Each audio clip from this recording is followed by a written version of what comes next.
We like to really partner and mentor the young vets with the older veterans to draw them together and realize they have a common bond.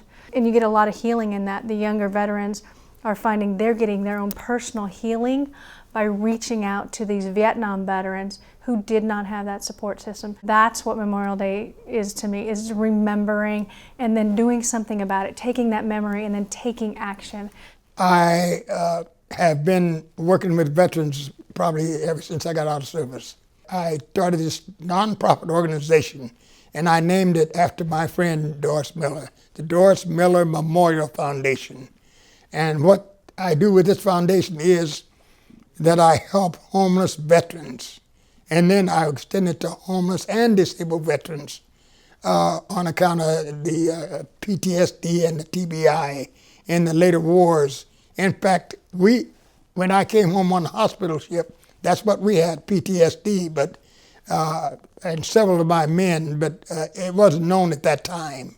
Like many Vietnam vets, came back home and tried to put the war away because most of the rest of the country wanted to move on.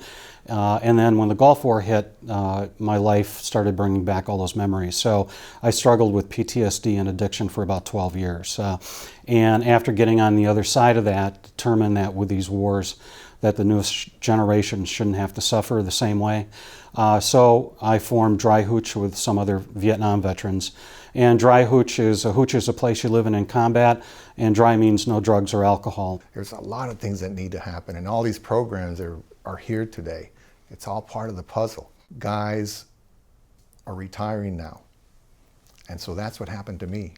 I retired early because I was in the federal service, and that's when but these guys now from Vietnam, a lot of them are retiring, and so they've got this little black box in the mantle that they've been walking around. And so when your career's over, your children are gone, it's just, you and your wife, or you, unfortunately, are just yourself. Now you relax and you start looking at that little black box. And so things start happening.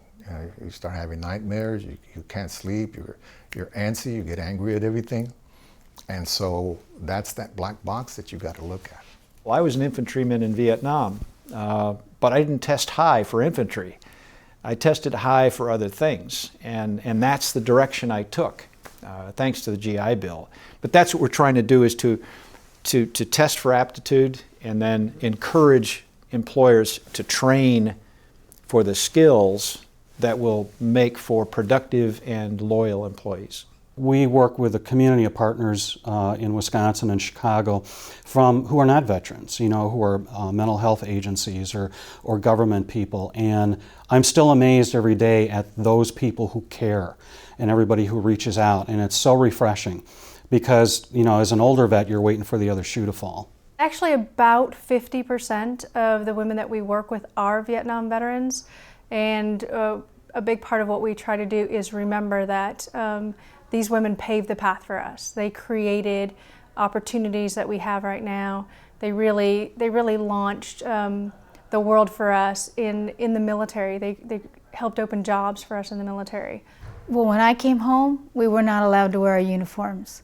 And I was proud to be in the Army, and that was tough. And now most of the Vietnam veterans that are giving back to their country now are doing that because they didn't want the warriors that came home now to experience the same thing. It's still hard for me to accept when somebody says welcome home or thanks for your service. It's still kind of hard for me to take that in. I don't want that to ever happen again to those who are willing to serve the rest of us. One of my biggest memories of coming back to Vietnam was being verbally assaulted at the airport on the way home, and eggs being thrown and words being said. You remember back, it's hard to think it was 50 years ago.